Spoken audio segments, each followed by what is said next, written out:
Hello, this is Christopher Kenworthy with Mastering Color Grading in After Effects, and we're going to look at a different tool that works with light in a new way. Over here on the left you can see a tool labeled YCBCR, which is pretty difficult to remember. Most people just call this component video. Let's call it component video because it's a little simpler. The Y represents light. I'm not even sure why, but just trust me, when you see Y, it represents light. And the main focus of this tool is changing the light values. There is a scope specifically for this tool up here, but I find it a little tricky to read. And because After Effects works with red, green and blue, and that's what it's really feeding to Color Finesse, and what Color Finesse eventually feeds out, I'm quite happy to use the RGB waveform. It's what I'm used to, it's much clearer. You can, if you like, go down to the Y RGB waveform, because there you can see we have all the light in the image represented as white, as well as the RGB channels. So it gives you a nice combination showing you everything all together.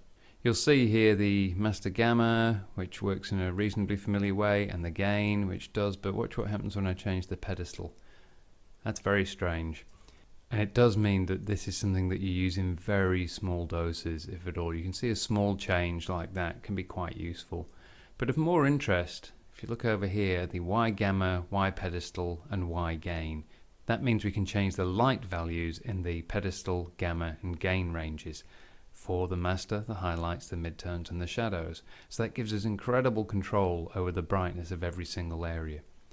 Let me go straight into the shadows and show you how this works. I'm going to look at those shadows on the scope, and the pedestals at the bottom, so I'm going to leave that. So I'm going to drag the gain up just to see what happens. Shadow areas brighten. Let's play with the gamma a little, brighten them even more. And now I'll drag this Y pedestal back down. The whole image is washing out a bit, so I have to be a bit cautious here. Just drop those shadows a little. If I look at my source and then my result, you can see that I have in fact brightened those shadows quite pleasantly there. In the midtones, I'm going to pull the midtone gain down, and that makes the sky go a little bluer. The image might be getting a bit too flat, but compared to the source, which was very contrasty, I quite like that. And then in the highlights, we can do similar sort of thing. I'm going to pull the highlight pedestal down a little, stretch the gain out, maybe move the gamma ever so slightly. So you can see what I'm doing there is just using these Y values, just changing the light in the image, and it gives a very different result to if we were working in the RGB tab. Because these controls are affecting the overall light, if you use the master tab, it does have quite a large effect. So small change to the gamma there really wrecks the image. Same with the pedestal, doesn't take much. And with the gain. So I tend not to use the master tab if I'm using component video. You can, but do it in small doses. So it's an interesting way of handling light. I'm going to show you how useful that can be on another clip. If we look at the familiar dark scene that we corrected with curves before, let's try correcting this with component video. I'm going to go straight to the shadows, and I'm just going to stretch out the gamma of those shadows and even lift the gain of them a little. Go to the midtones and lift their gamma. And then go to the highlights. Might just stretch those by dropping the pedestal and lifting the gain. And you can see there we've achieved a very quick result. I'll probably just drop into HSL now and turn up the master saturation. And there we have a pretty good result, given that this was an extremely dark clip a few seconds ago. So because we're working with the light values directly, it can be much quicker than trying to achieve the same thing in the RGB tab. If you're working specifically with light and dark, this is often the tool of choice. Another time that can be useful is if you're trying to sharpen an image, creating a decent amount of contrast without spoiling the color. If you look at this rather boring shot actually of a fan spinning, let's imagine that we want to add some contrast to that. Just pick a good frame there. So I come down to the component tab, and I'm going to do the usual trick of stretching out the gamma pedestal and gain, but rather than using the master controls, I'm going to use the light controls indicated by the Y. So in the shadows, Can't really pull the pedestal down yet. I can stretch the gain up, drop the gamma down. Might need to move the pedestal up a fraction. Yep, there we go. Now go to the midtones, drag the Y pedestal down, the Y gain up. That's really stretching those midtones out. If I pull the gamma down, can you see how that sharpens those bricks up because they're in the midtone area?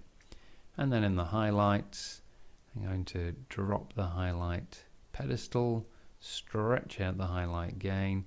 There are a couple of points that are clipping there, but I might just let them clip because they're just highlights on the fan, the metal, and I think they're going to blow out anyway. And there we are. By using these Y settings, rather than the master settings, I've controlled the light all the way through that clip quite beautifully. If you look at the original, which looked pretty flat, we've now got something much sharper and brighter looking without really losing the original color. If you do need to add some of that color back in, just go and lift the saturation in the HSL tab. Very simple. As well as affecting the light, the component video control can also affect color. It works in quite a strange way though, working with colors on a blue-yellow scale and a red-green scale. So the blue-yellow is represented by this CB. You can remember that just if you think of the B representing blue. And as you're probably picking up by now, blue is the opposite of yellow. So CB gives us blue-yellow.